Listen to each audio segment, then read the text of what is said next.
In Jackson County, Georgia, a young woman walked into a police department after her iPhone alerted her that an unknown Apple AirTag had been traveling with her for nearly 2 hours. The investigation identified the source as her estranged biological mother. What follows is the legal analysis of the voluntary interview that produced the case against her.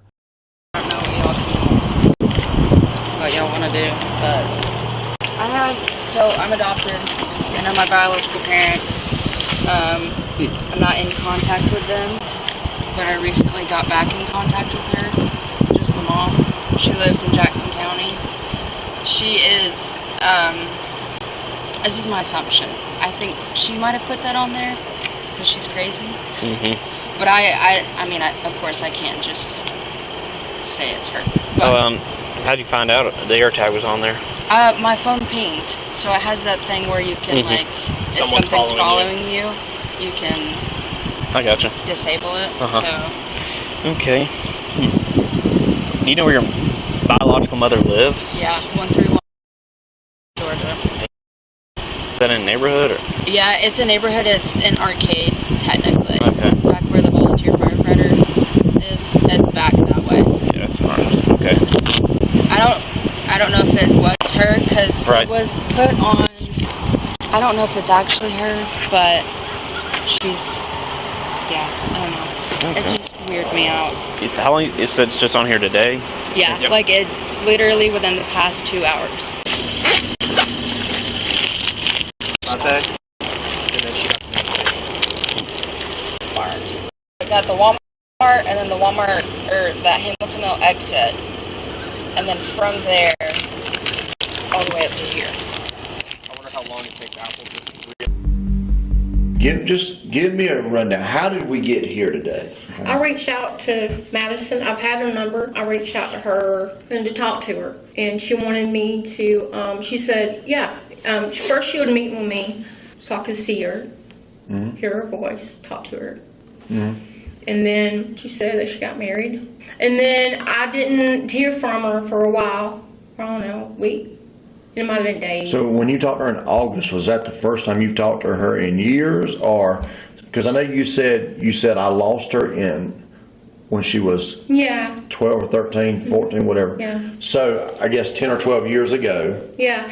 But I know who she was adopted by. Okay. Sue. Okay. And I reached out to her too, but she said she's in school, she's graduated high school, but there's never been a communication. But it's me wanting to communicate. It's me wanting to say, hey, how are you? How's life? Yeah. Y'all talk in August or texting? We just August. text. Okay, text in August. Then what happens? I'm like, she's not going to call. She's not, let me search Facebook to see. Then I see that they're going to a church in Tequila. So You went to church in I went to Tequila. church in Tequila. How'd you know which car she was driving? I watched her get out of it. I watched her. You got there, I guess, early, and then when I get there, I see her, and then Yeah, okay, I got you. yeah. I'm tracking. I did not know what she drove or what Prior to that, exactly. okay. You see, I guess, her and her husband walk in the church. No, I had pulled where the guest people special parking. Okay. I pulled right there, and I just sat and watched people. It's like, I know she's got to come today, because remember me telling you that that whatever date that was, the Sunday prior, she wasn't there. Right. Or he wasn't there. I didn't Okay. see him. Okay. So once you see them, they pull in, they get out of the vehicle. Then what happens? I freeze. Yeah. So you're in the car and you see them go in, and so then what happens? I literally sat there for a while. So you. Let me think. See them go in. I sat there for about 10, 15 minutes, and I go get me something to eat because I hadn't ate. I went to McDonald's. Okay. You go to McDonald's, Go get to you something to McDonald's, eat, get me something to eat. and then you come back to the church, I'm Come back guessing. to the church And so. to work up my courage to go in. Yeah, I got you. Somewhere when you get back from McDonald's, at some point, I'm guessing when you return back from McDonald's, that's when the AirTag comes in. You're like, I have it on me. No, I didn't. I still have it in my purse. I hadn't put it on there yet. okay, I'm tracking. All right. So then what happens? I go into church. They greet me. I sit in the back pew. Is this a large church, a smaller church? Yeah, it's like, I mean, if you get people-wise, with 50 people, 200 people? I don't know. It's pretty big. Pretty big, okay. Yeah. The last time she laid eyes on you was when she was being adopted, I guess, during all the... I don't know. Oh, gotcha. I mean, if she searched my Facebook page, she could see me. Okay, I'm tracking.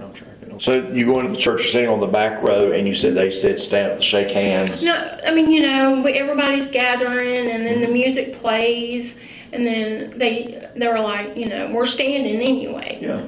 And they're like, you know, go around, greet people. Reach across the aisle or something. Yeah. I got you. Yeah. I got you, okay. But remember, I see her come through the double doors. That's right, because you're already seated in the church. Yes, I'm in the church. And then they come through the double doors, and you're like... I seen her. I didn't see him. Oh, got you. I just seen her. And you're like, oh, there she is. Yeah, I was like... And you're like... I was excited. Yeah, I got you. But the text was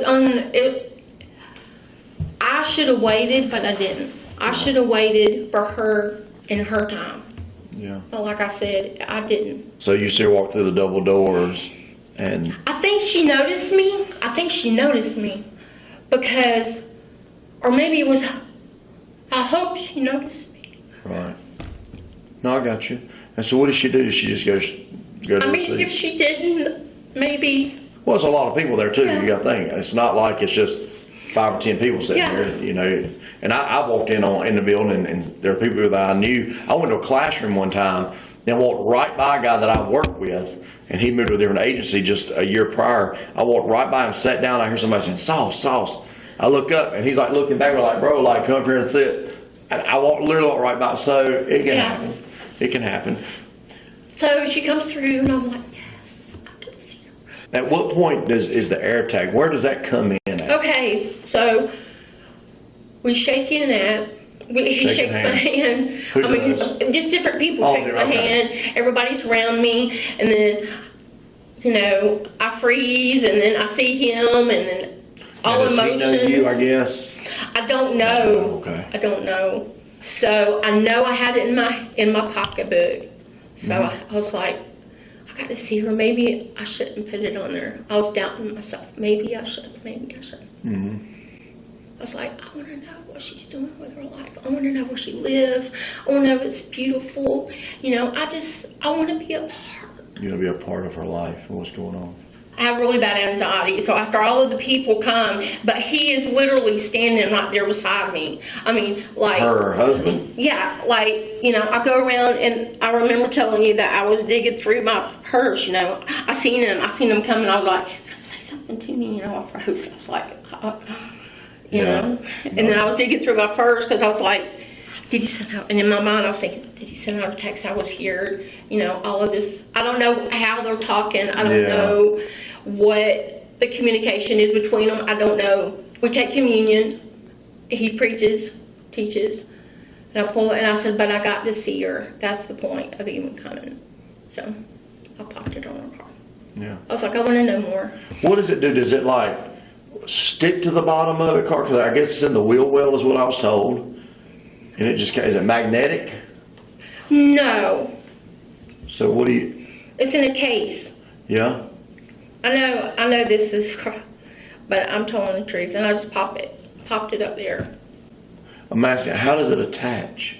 It was a sticky. Oh, it's a sticky on it. Oh, okay. I got it. Now I'm trying. Okay, gotcha. So once you this AirTag is stuck to the bottom of her car in a wheel well, with the little sticky.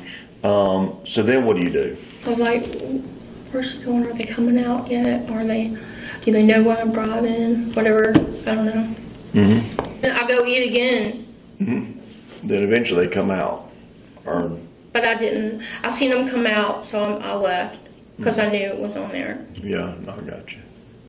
Under Georgia Code, Section 16590, a person commits stalking when she follows places under surveillance or contacts another person at or about a place without consent for the purpose of harassing and intimidating that person. 3 elements drive the analysis: the act of following or surveillance, the absence of consent, and a knowing, willful course of conduct that serves no legitimate purpose.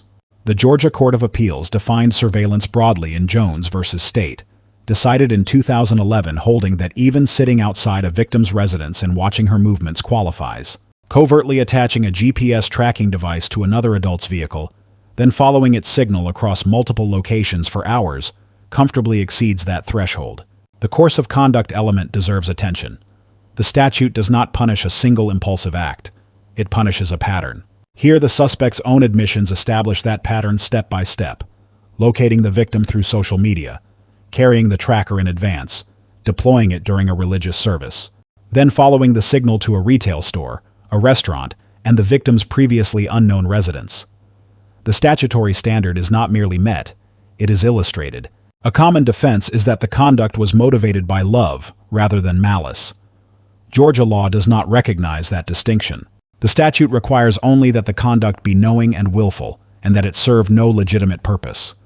Sympathetic motive is not a legitimate purpose.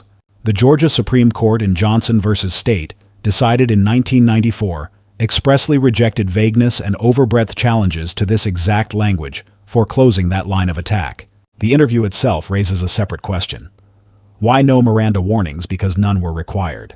The Supreme Court's decision in Miranda v. Arizona from 1966 applies only when a suspect is both in custody and subject to interrogation. Both conditions must coexist. The court clarified the custody element in Oregon v. Mathiason, decided in 1977, holding that a voluntary station house interview where the suspect is free to leave does not constitute custody. I got you. I'm guessing once you left, then at some point you eat again, and then you check your phone, and you're like, oh, okay, they're at Walmart, okay.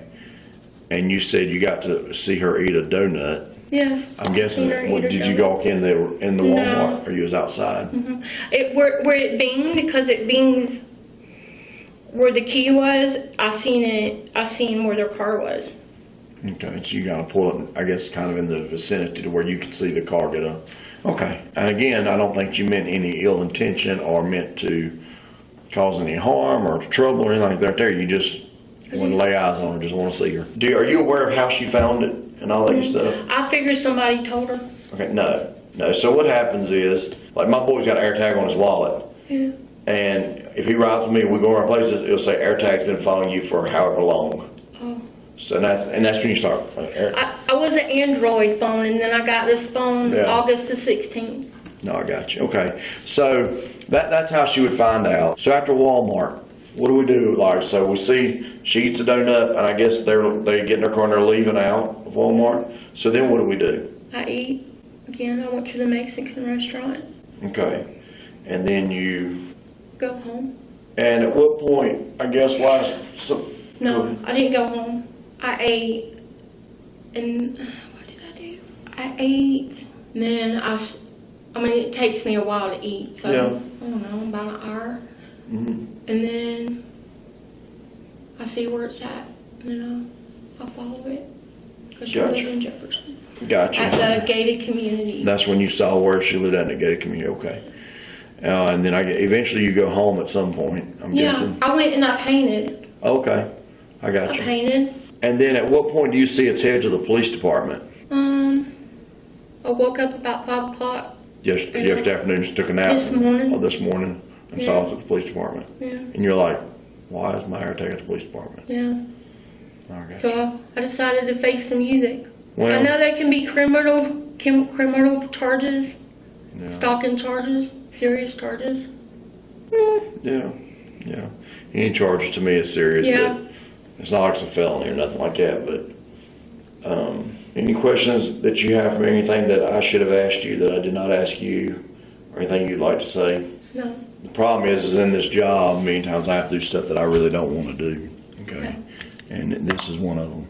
I'm just going to be honest with you. It's one of those things that if there's anything else that I could do or do something different, I would. But I'm not above the law. Yeah. That makes sense. I told you before you had to do what you had to do. I know. And so I wish this was going a different outcome, but it's not going to. Now, how we go from here is it's a misdemeanor. Okay. You ever been charged before? No. All right. So it won't be that bad on you. Still a serious charge. Don't get me wrong, but nonetheless, if you've never been in trouble with it is a misdemeanor. And so what I'm going to do is I'm going to get a warrant. I'm not going to arrest you today. When do you work again? I'm off tomorrow. I work Wednesday, 12:30 to 8:30. Okay. Well, one day this week I'll get a warrant, and what I'll do is I will try to take, I won't try, I will call you once I get the warrant signed, and that way you can go over to the Jackson County Jail, turn yourself in, and you get your bond here and get out. And I don't want to mess with your work schedule too much. I hate the situation. I really do. I wish there was something else I could do, but misdemeanor situations, what we generally do is we'll go to the victim, hey, what do you want to do with it? Do you want to press start it? And she said yes. And I guess I don't know, maybe if we would have taken some time, I don't know if I'd made a difference. So what I'll do then is I'll go ahead and get the warrant, because I can get the warrant today. Okay. And you're off tomorrow. Yeah. If you turn yourself in first thing in the morning, it's very possible that maybe tomorrow they get you in front of a judge. Well, I don't have anybody to get me out because my mama don't have no money, so it's just me. You've never been in trouble before. No. And so you've never been arrested before. No. All that plays in a lot, okay? And I'm gonna talk to the judge about all this. This produces a hard truth. Voluntary cooperation is a meaningful mitigating factor at sentencing, but it also produces the strongest possible evidence for the prosecution. Every confession in this footage was given without an attorney present, and every one of them is fully admissible. The decision to charge by warrant rather than effect a custodial arrest also reflects sound practice. A first offense stalking charge is a misdemeanor under Georgia law. Maximum penalty is 12 months of confinement and a $1,000 fine. A second conviction within 7 years elevates the offense to a felony, with a sentencing range of 1 to 10 years. The investigating officer earns an A-. Patient narrative elicitation, no Miranda missteps, and restrained use of arrest discretion. The suspect earns a D+. Truthful and cooperative, but with admissions that establish every element of the offense made entirely without counsel. 2 lessons emerge. First, consumer tracking devices fall squarely within state stalking statutes. Intent to reconnect is no defense to covert surveillance. Second, anyone invited to a voluntary police interview about possible criminal conduct should consult counsel before agreeing. Cooperation has value. Uncounseled confession rarely does.